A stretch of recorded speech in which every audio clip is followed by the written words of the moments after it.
Capítulo 11. Consideraciones mágicas de orden social. Habida cuenta de que la magia es una actividad universal de la que participan íntegramente todos los seres humanos, algunas consecuencias vitales deberían ser extraídas de esta realidad. La primera de ellas es, sin duda, la de tratar de obtener un conocimiento científico lo más completo posible del espacio, al cual, en todos los estudios esotéricos impartidos en fases superiores de enseñanza oculta, se le cualifica no sólo como una entidad, sino que se le considera también como el océano infinito de la magia organizada. La consideración del espacio como una entidad multidimensional, multimolecular y multigeométrica, tal como vimos en páginas anteriores, puede aclararle muchas cosas al investigador esotérico, singularmente cuando alía la idea de espacio con la del majestuoso marco donde tienen lugar las operaciones mágicas que culminan en la creación de las constelaciones, de los sistemas solares y de los esquemas planetarios. Si aunamos ambas ideas o concepciones, habrá que suponer también que los logos utilizarán para sus creaciones unas dimensiones, unos compuestos moleculares y unas formas geométricas específicas muy particularmente definidas, extraídas de este indescriptible depósito de elementos substanciales constitutivos que llamamos espacio. A partir de ahí, y entrando ya en la consideración particular de nuestro universo, vemos que los 7 planos, niveles o esferas que lo constituyen no son sino las aportaciones generosas a unas medidas realmente inexplicables para nosotros que la entidad espacio le ha ofrecido y continúa ofreciéndole a nuestro logo solar para el exacto cumplimiento de su destino de manifestación kármica. Entrando también en la consideración científica de este hecho tan profundamente abstracto, observamos que cada uno de los planos del sistema solar está formado por una infinita variedad de compuestos atómicos, cuya calidad variará de acuerdo con la mayor o menor sutilidad de los planos en cuya construcción intervienen. Una idea, como ustedes podrán observar, que nos introduce en los aspectos dimensionales del espacio. El espacio es evidentemente, al menos desde el ángulo oculto, la matriz de todas las posibles creaciones. Estas, como es lógico, vendrán condicionadas por la evolución o desarrollo espiritual de las entidades creadoras o centros de conciencia logoicos que intervienen directamente en el proceso creador y que utilizan el espacio como depósito, expresión y archivo de todas sus actividades creadoras. Desde tal punto de vista, habrá que suponer que el espacio tiene siempre dispuesta una directa y adecuada respuesta para cada tipo de vibración o de invocación proveniente de los logos. El axioma hermético «la energía sigue al pensamiento» puede aplicarse íntegramente aquí por cuanto expresa sintéticamente el principio de la magia organizada. Pero este principio de naturaleza cósmica forma asimismo parte del equipo psicológico de los seres humanos, y son estos quienes, de acuerdo con las sagradas leyes de la evolución, crean constante e invariablemente aquellas condiciones mágicas mediante las cuales serán estructurados los ambientes sociales y la civilización y cultura de los pueblos de la Tierra. Debido a su escasa evolución espiritual, los centros de conciencia humanos no pueden crear magia de manera consciente e inteligente como lo hacen los grandes logos o las excelsas jerarquías de nuestra gran fraternidad blanca. Cuanto realizan, suelen hacerlo mal o deficientemente, hablando siempre de acuerdo con el principio de ordenación mágica, y tal condición se refleja evidentemente en el estado caótico de sus relaciones sociales. Veamos si no lo que ocurre en el mundo, los problemas existentes, la falta de amor y la ausencia de paz. Debido a sus torpes inclinaciones y al escaso desarrollo mental, la magia que realiza la gran masa de la humanidad viene impregnada de los residuos kármicos del pasado, reproduciendo en sus hábitos y costumbres tendencias ancestrales que la acercan más a los hombres animales que vivían en cavernas que a los seres civilizados con cierta cultura social de nuestros días. De acuerdo con el sentido de estas exposiciones, no será difícil comprender la afirmación de nuestro gran adepto Tjoalcul cuando en una de las enseñanzas esotéricas nos dice textualmente: en un principio de la evolución del cuarto reino, todos los hombres practican, aunque inconscientemente, la magia negra, pues viven en forma ignorante y casi totalmente egoísta. Pese a los millones de años transcurridos y viendo el estado evolutivo de la humanidad actual, podemos afirmar lo mismo que lo hace el maestro D.K., que una inmensa mayoría de la humanidad, más llena de aviesas intenciones que de excusable ignorancia, está practicando todavía la magia negra en sus ambientes sociales y comunitarios. Sin embargo, es grato afirmar también que pese a estos numerosos testimonios del mal más o menos organizado, surgen constantemente de las filas de la humanidad personas cada vez más inteligentes y comprensivas que le restan al mal planetario grandes cantidades de energía negativa.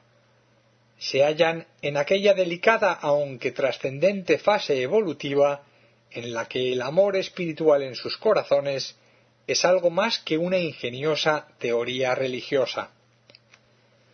En el devenir de los ciclos planetarios, el desarrollo del amor y el enaltecimiento mental llenan al alma humana de sensibilidad al bien y la impulsan raudamente hacia el sendero iniciático, el sendero de los héroes, tal como suele definirlo el maestro Kut-Umi. No sucede lo mismo con las almas pérfidas o egoístas que fueron olvidando a través del tiempo a medida que ensuciaban sus alas doradas de dioses con el polvo de la tierra, que eran esencias de amor, pureza y humildad, y que deberían buscar, taladrando las oscuras brumas cernidas sobre los éteres del planeta,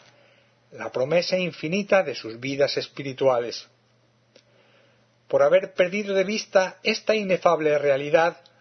una cierta parte de seres humanos, afortunadamente no muy numerosa, se sumará a la lista de las almas perdidas que deberán cumplir su verdadera función humana en otro ciclo inferior de vida planetaria o universal. Para esta clase de personas, la justicia y no el castigo será extremadamente rigurosa, pues no será el ángel solar quien rompa su compromiso kármico de amor, buena voluntad y servicio, dejando completamente indefensa al alma en los tres mundos, sino que será la propia mónada espiritual la que liberará al ángel solar de su voto solemne o de compromiso kármico con los hijos de los hombres, para que retorne al nirvana de donde procede, abandonando definitivamente al alma humana con la cual se había voluntariamente enlazado, siguiendo las grandes leyes espirituales del sacrificio cósmico. Como hemos dicho en distintas ocasiones, nuestro planeta es la expresión física del cuarto esquema planetario del Sistema Solar, ocupando por ello el centro místico de las 7 cadenas que forman dicho esquema y hallándose recorriendo actualmente su cuarta ronda dentro de esta cuarta cadena. El 4 es, por analogía, el número sagrado que define la característica particular de nuestro planeta. Para el investigador esotérico o para el estudiante sincero de la magia oculta de la naturaleza, son justamente las energías solares activas en este cuarto esquema, en esta cuarta cadena, en este cuarto planeta y en esta cuarta ronda, precipitadas sobre la cuarta subraza de la cuarta raíz atlante, las que al diversificarse crearon 2 caminos o senderos de expresión de la magia organizada planetaria.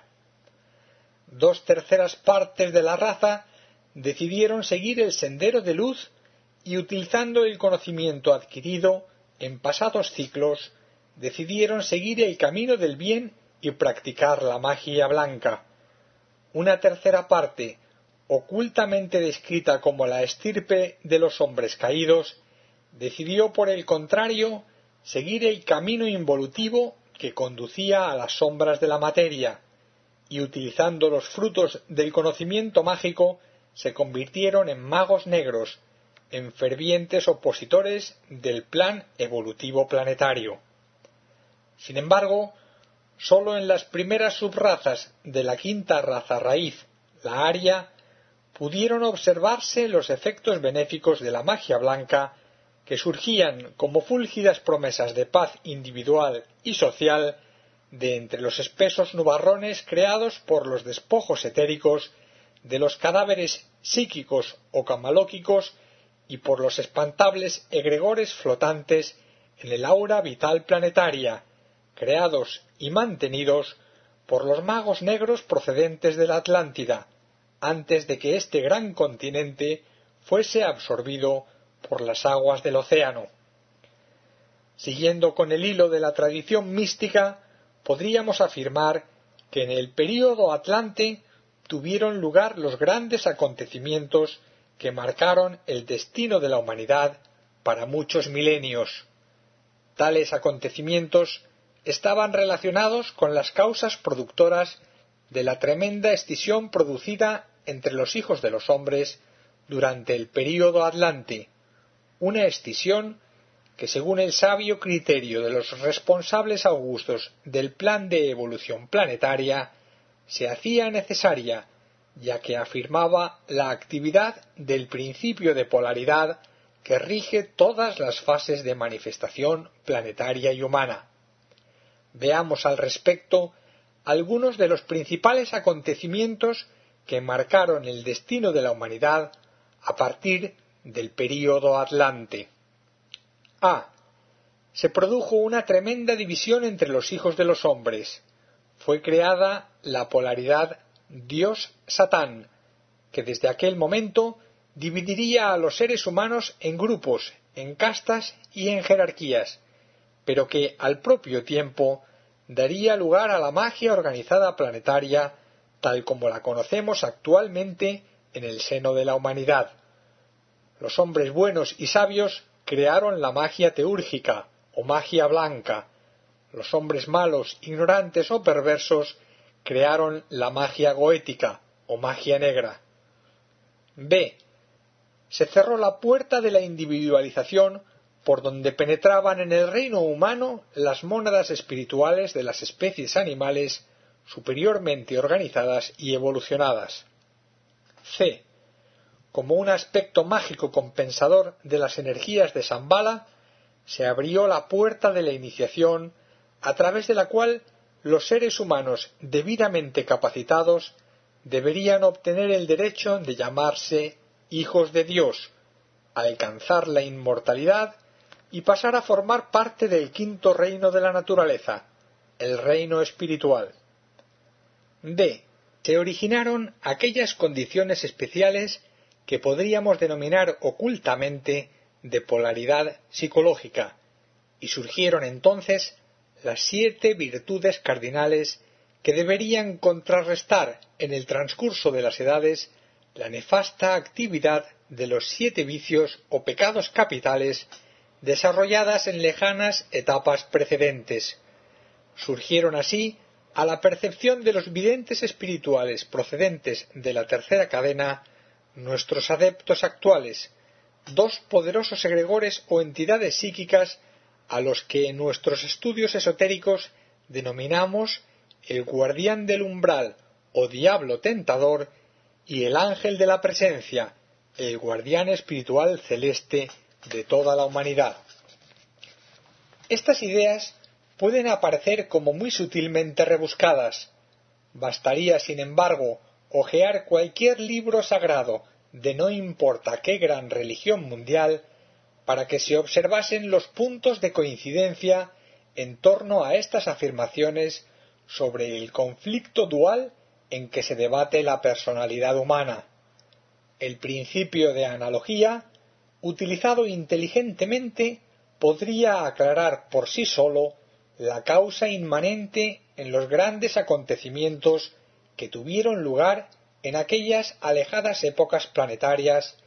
en las que, en virtud del poder que tiene el número sobre la forma, los factores mágicos implícitos en el número 4 dentro de un universo septenario como el nuestro, incidieron potentemente sobre el reino humano, que es el cuarto en el orden evolutivo de los reinos y de las especies. Los biólogos del futuro deberán tener muy en cuenta los efectos mágicos sobre los cuerpos físicos humanos de estas confluencias cíclicas, observando las crisis de reajuste que tienen lugar cuando el embrión humano ha cumplido 4 meses dentro de las entrañas maternas, la crisis de rápido crecimiento que tiene lugar corrientemente cuando la criatura humana ha cumplido 4 años, y un examen profundo de lo que ocurre en el cuarto centro etérico o chakra cardíaco y en la cuarta glándula endocrina, la del corazón físico, cuando el ser humano atraviesa etapas cíclicas de edad basadas en el número 4 y a las cuales los investigadores esotéricos no han prestado quizás todavía la debida atención. Sin embargo, para el discípulo en entrenamiento espiritual en algunas ramas de la jerarquía, impuesto de razones ocultas dictadas intuitivamente por el principio de la analogía hermética, el estudio del número 4, base de nuestro esquema terrestre y muy probablemente quizás de nuestro propio sistema solar, constituye la más acabada promesa de sabiduría espiritual. Una de las ideas más importantes a considerar con respecto a la magia organizada en nuestro mundo a partir de la gran escisión atlante es sin duda la que hace referencia al guardián del umbral, tan frecuentemente mencionado en los estudios esotéricos, singularmente cuando se observan las dificultades que surgen en la vida del discípulo que eligió como norma clara de su existencia el sendero espiritual. Ahora bien, ¿qué es exactamente y definido en términos esotéricos el guardián del umbral o morador del umbral, como se le menciona en ciertos tratados ocultos? Podríamos definirle muy concretamente como el fruto amargo de las edades, conteniendo en substancia psíquica de baja vibración todos los malos pensamientos, innobles deseos e incorrectas actitudes de los seres humanos desde el momento de su individualización hasta el momento presente. Al principio de los tiempos, en los inicios de su autoconciencia, todos los hombres son virtualmente unos magos negros que crean inconscientemente aquello que con respecto a la humanidad hemos definido los frutos amargos del tiempo. Pero en aquellas lejanísimas edades, el guardián del umbral era sólo una especie de nebulosa etérico-física flotando en el aura planetaria y envolviendo muy particularmente a los seres humanos. Sin embargo, al llegar la humanidad en su conjunto a la segunda mitad de la raza atlante, la extrema vigorosidad del cuerpo emocional en creciente desarrollo afectó muy potentemente a la chispa ígnea de luz mental implantada en los cerebros instintivos de los hombres animales que habían accedido a la individualización, y le comunicó parte del tremendo fuego astral o pasional que ardía en el plano astral del planeta.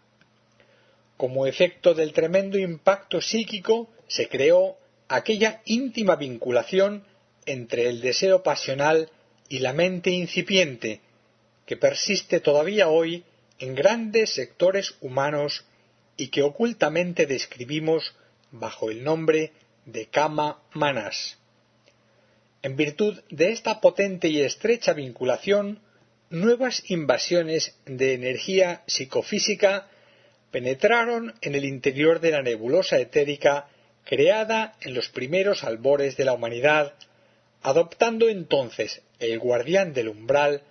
una forma o un contorno muy preciso y vinculante que representaba el estado evolutivo de la humanidad con la exagerada potencia de los deseos humanos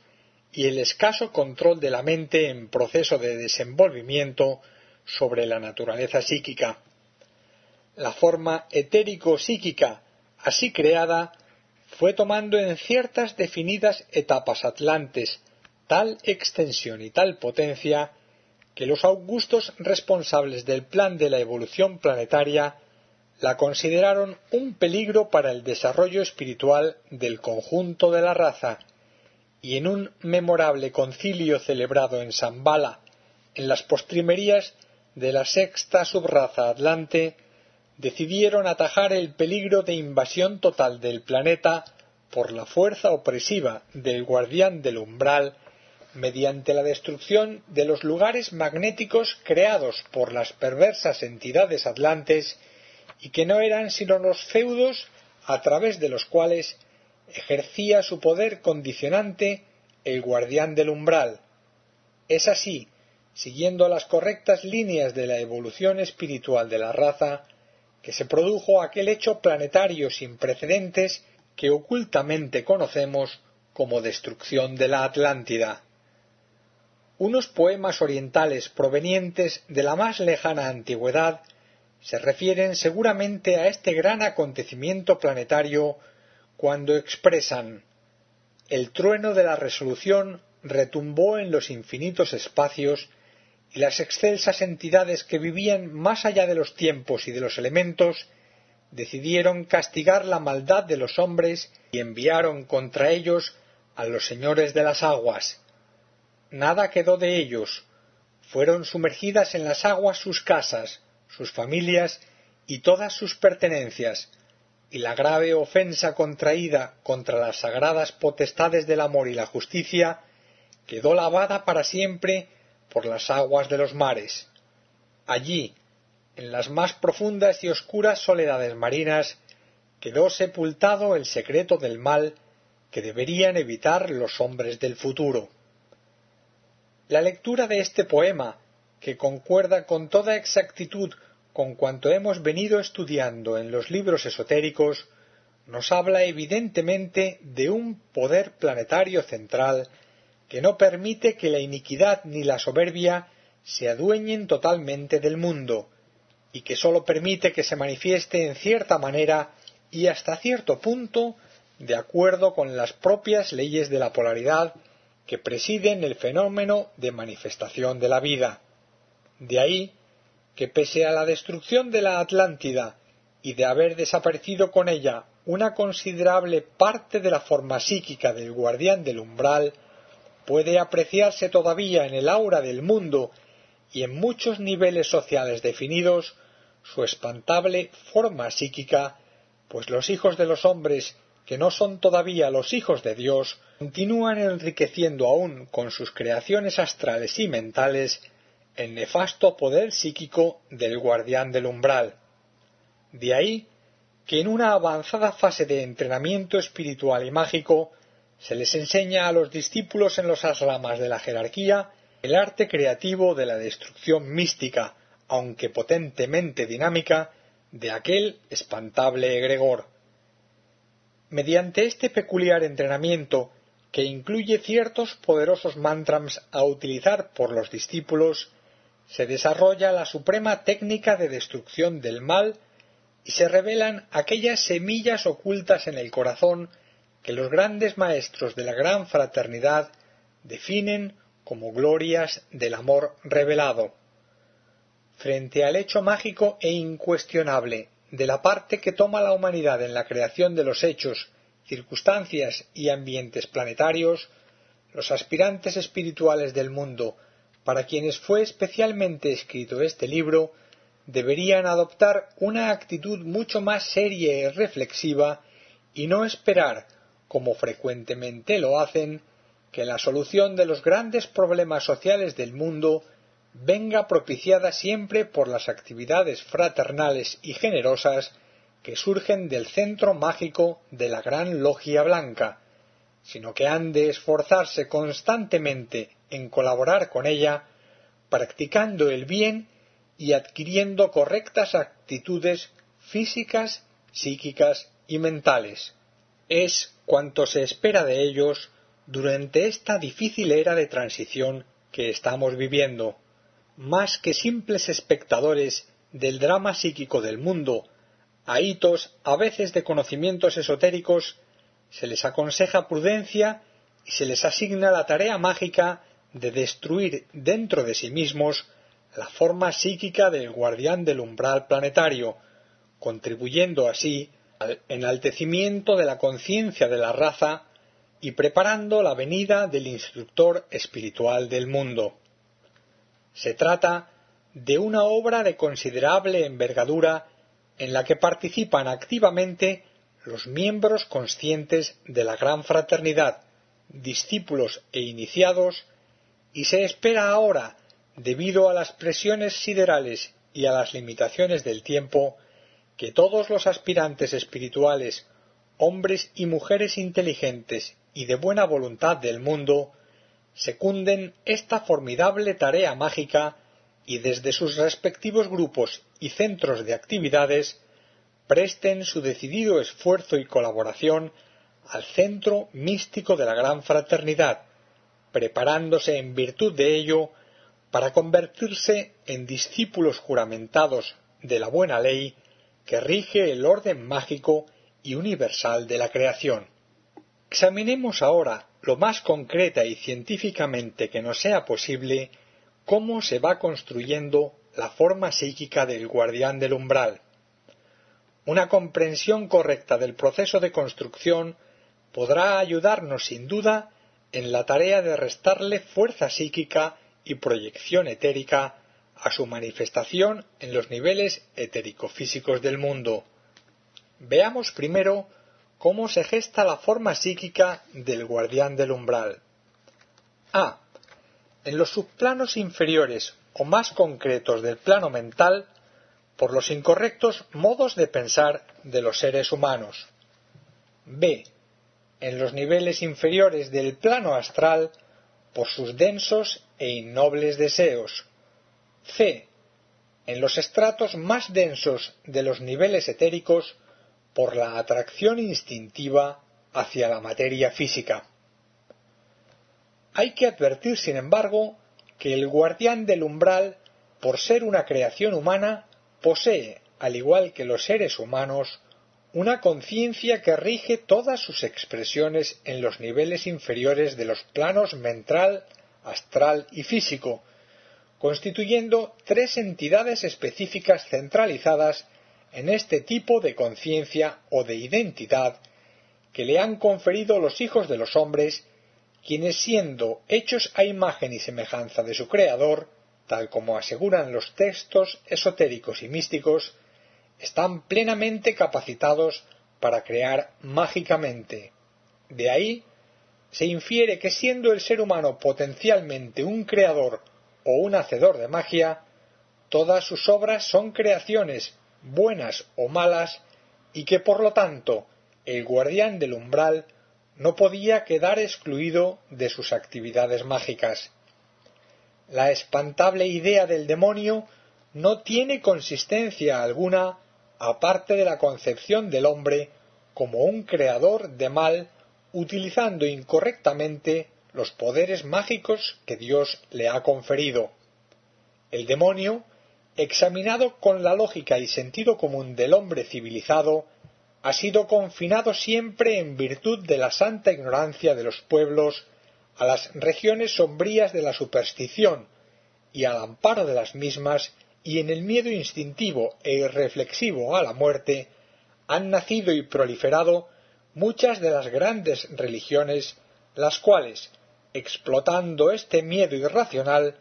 han plagado los valores sociales del mundo y los ambientes humanos con la idea del pecado y del estigma de la perdición eterna. Pero el demonio, el pecado y la perdición eterna no tienen razón de ser aparte del hombre, y el guardián del umbral, que alimenta este miedo irracional como una defensa de su propia estructura cuando se le observa en los niveles psíquicos utilizando la clarividencia, aparece como una potente, sólida y perversa criatura concebida, gestada y alimentada por la propia humanidad, y desde este ángulo de vista se manifiesta como una inteligencia perfectamente potenciada para el mal, ya que sólo en el mal apoya toda su sólida y potente estructura expresiva. Así, la idea del diablo tentador, al que hacen referencia todas las escrituras religiosas del mundo, haciendo hincapié sobre su extraordinario poder contra la humanidad, aunque sin explicar razonablemente nunca la génesis de su existencia, continúa haciendo estragos en el corazón de muchos seres humanos, produciéndoles crisis psicológicas de temor y no ofreciéndoles otra opción o alternativa que la adherencia total a una u otra de las religiones mundiales, cuyo lema es la lucha contra el diablo. Algunas de tales religiones ha facilitado extraordinariamente la difusión de la idea del pecado y de la perdición eterna, y según el santo criterio de los maestros de la gran fraternidad, se han convertido en las sólidas estructuras donde el mal o el guardián del umbral encuentra su mejor apoyo y su más perfecto refugio. El maestro K.H. nos dijo ya hace algunos años que el guardián del umbral de la humanidad se alimenta del temor de las gentes, y repetía frecuentemente a sus discípulos que si hay algo que temer es el propio temor. Por lo tanto, si reflexionamos profundamente sobre estas ideas después de haber investigado la triple estructura del guardián del umbral, podremos ser ampliamente conscientes de que esta entidad es una proyección exagerada de nosotros mismos, ya que hemos sido nosotros los humanos quienes lo hemos ido construyendo en el transcurso de las edades. Siendo así, nuestra labor como entidades inteligentes y dotadas de recto criterio es destruir el mal que hemos creado y evitar con nuestro esfuerzo la progresión psíquica del guardián del umbral, reduciendo por nuestro profundo amor al bien el volumen de mal acumulado en sus insaciables entrañas.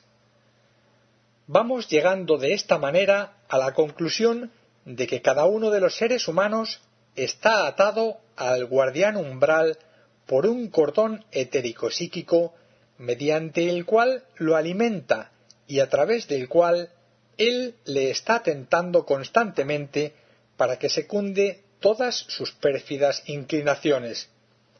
Este cordón etérico-psíquico es muy parecido al cordón umbilical que une el feto a la madre o al sutratma que enlaza el cuerpo al alma, confiriéndole vida y expresión. Y esto es precisamente lo que le ofrecemos en todo momento al guardián del umbral, expresión y vida. Utilizando la psicometría mental, vamos ahora a observar las fases de construcción de la estructura psíquico-física del guardián del umbral, la creación mágica de la humanidad. Primero, en las etapas iniciales de la construcción sólo es perceptible una forma vaga y sin contornos definidos, con unos tintes lechosos parecidos a los que se observan en la construcción de una nebulosa. Esta forma vaga e incoherente del guardián del umbral es un resultado de los primeros síntomas de vida lunar que desprende el vehículo etérico, escasamente formado todavía, de las primeras subrazas de la raza lemur. Coincide con el surgimiento dentro del ser andrógino primitivo proveniente de la segunda raza raíz, la hiperbórea, de los principios de la dualidad humana, cuando aparecen el hombre y la mujer con la consecuencia inevitable de la relación de sexos.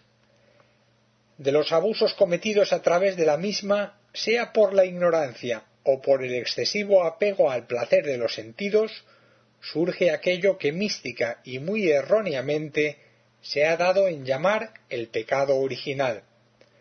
Esta fase marca profundamente su huella en la vaga forma del guardián del umbral, la cual se hace cada vez más sólida y compacta. Podríamos afirmar, viendo cómo se condensa cada vez más sólidamente esta forma, que los cimientos sobre la cual se apoya la estructura del guardián del umbral fueron edificados sobre el pecado original o de la perversión de los sexos, y fue tal su poder inicial que perdura casi tan potentemente en nuestros días como en las lejanas épocas lemurianas. Segundo,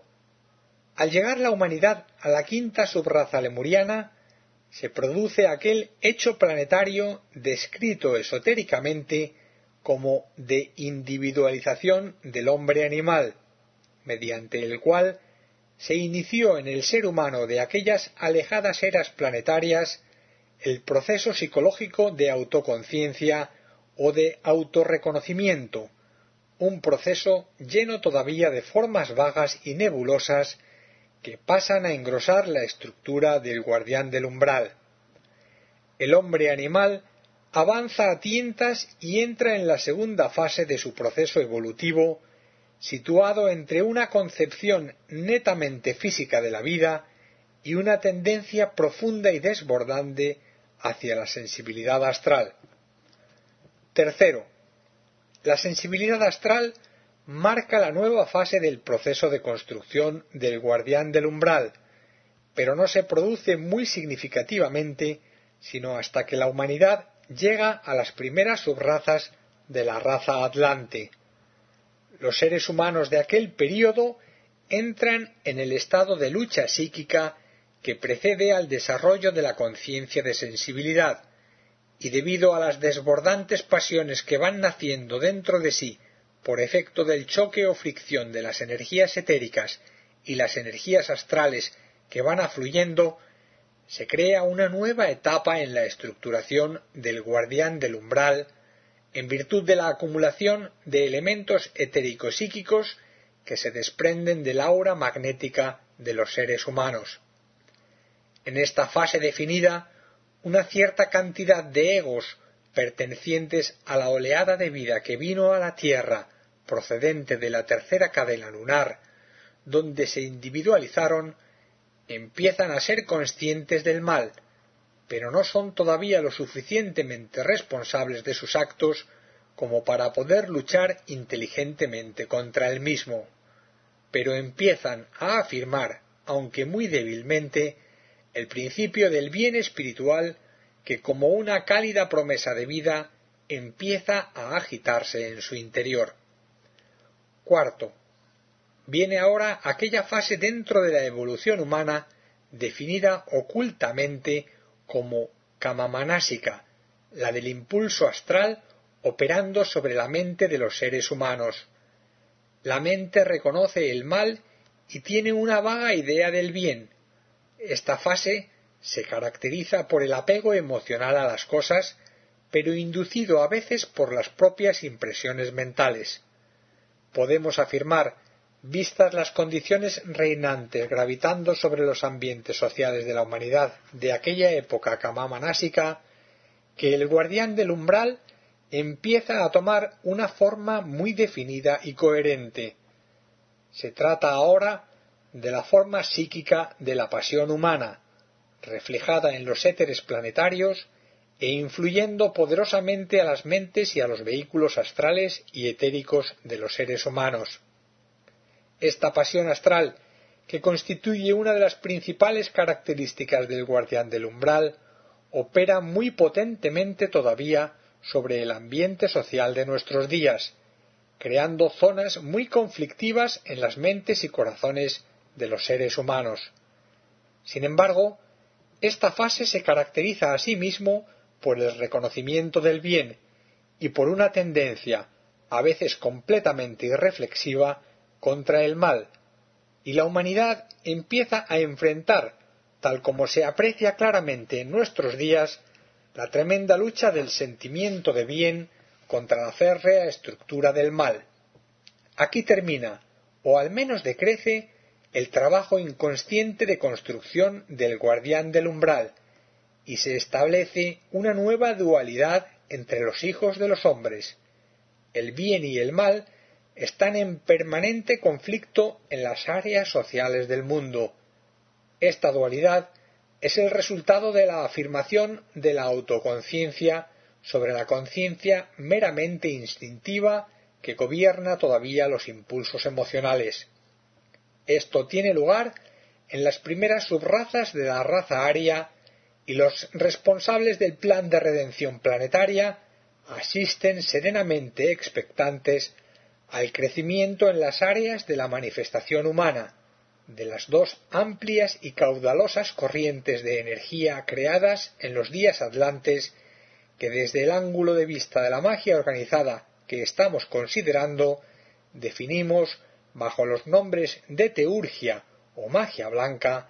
y goecia o magia negra. Quinto,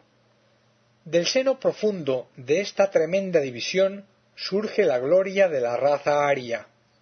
Hemos llegado a nuestros días a la quinta subraza de la quinta raza raíz. El ser humano ha crecido en inteligencia y en líneas generales la mayor parte de las personas reconocen mayormente el bien y rechazan inteligente o instintivamente el mal. Se desarrolla el discernimiento mental mediante el cual el ser humano, convertido en un discípulo sujeto a entrenamiento espiritual, aprende las técnicas precisas de destrucción del guardián del umbral planetario. Pero tales técnicas, al contrario de lo que sucede en ciertas etapas preliminares, no preconizan la lucha contra el mal, sino a afirmar los principios de bien latentes en el centro místico del corazón, con cuyo desarrollo ha cesado por completo, en lo que a la condición humana se refiere, la etapa de construcción del guardián del umbral, y se ha iniciado el proceso de destrucción de su abominable y temible presencia. Texto. La fase que se inicia ahora en el corazón de muchos humanos es descrita esotéricamente como de entrada en la corriente iniciática y tiene una importancia fundamental en el orden de la evolución planetaria, pues en ella el hombre se libera por completo de toda culpa y de todo agravio cometidos contra las sagradas leyes de la naturaleza y contra la vida de los demás hombres, sus hermanos, alcanzando entonces la redención perfecta del pecado original con el cual inició la etapa de su vida humana. Se convierte entonces en un verdadero mago blanco, capaz de crear con las luminosas partículas de luz que se desprenden de su aura magnética, astral y mental, una brillante y refulgente entidad que ocultamente llamamos el ángel de la presencia, cuya función, de acuerdo con las leyes de la polaridad que rigen la vida manifestada planetaria, es representar la polaridad positiva frente a la polaridad negativa del guardián del umbral. Este ángel de la presencia ha vivido desde siempre en el corazón de la humanidad. El discernimiento y la iniciación más tarde lo van identificando en el área vital de las relaciones humanas hasta elevar sobre los fundamentos jerárquicos de la gran fraternidad blanca la poderosa y benéfica estructura del ángel guardián de la humanidad, bajo cuyas amorosas alas la paz, el amor y la comprensión se adueñarán un día de los corazones humanos, creando las óptimas perspectivas de las razas del futuro que utilizarán como base de sus descubrimientos espirituales y realizaciones técnicas la experiencia alcanzada por nuestra noble raza aria en su época más dorada, para sustentar el tremendo e indescriptible edificio de la perfección final de todos y cada uno de los hijos de los hombres que eligieron la virtud como nota clave de sus vidas. La obra de destrucción del guardián del umbral ha sido confiada a la humanidad. La irá realizando a medida que vaya siendo consciente de sus errores y trate de enmendarlos. Esta actividad forma parte inseparable del devenir espiritual que místicamente llamamos el sendero, y es lógico, por lo tanto, que las técnicas mágicas de destrucción estén reservadas únicamente a aquellos seres humanos que, en virtud de su comprensión espiritual y el abnegado sacrificio de sí mismos, se aliaron con las fuerzas de la luz y decidieron seguir firmemente las honrosas directrices marcadas por la gran fraternidad blanca, directora de la evolución del planeta Tierra como un todo. Siendo así, todo ser humano inteligente y de buena voluntad, realmente interesado en descubrir el eterno secreto del bien latente dentro de sí, ha de seguir lógicamente el camino de aproximación espiritual técnicamente descrito como el sendero. Este sendero que todo ser humano, sea cual sea su posición como alma en la infinita escalera de Jacob de la evolución humana, deberá recorrer un día en el devenir de sus múltiples existencias, tiene carácter universal, y toda verdadera religión espiritual, filosofía o creencia profunda en los eternos valores de la vida, matizado con sus propias y particulares denominaciones. Surgieron así, a través de las edades, segregadas de la propia esencia espiritual de la humanidad, la senda luminosa del Tao, el camino iluminado de la integración de las escuelas esotéricas, la búsqueda del santo grial de los caballeros templarios, el dorado camino de los argonautas que suspiraban por el vellocino de oro, el reino de los cielos de los cristianos, el óctuple sendero de los budistas que conducía a Nirvana, etc. Pero el propósito subyacente en todas estas pesquisas y el objetivo final del camino recorrido por todas ellas fueron y serán siempre el descubrimiento del bien supremo y con su precioso hallazgo el triunfo del bien y la destrucción del mal. Tal es la ley de la existencia humana y tal es la misión que Dios le ha confiado al hombre para que colabore inteligentemente en los planes y proyectos de redención planetaria que Él ha escrito con caracteres de fuego en el corazón místico y silente de cualquier criatura en la vida de la naturaleza.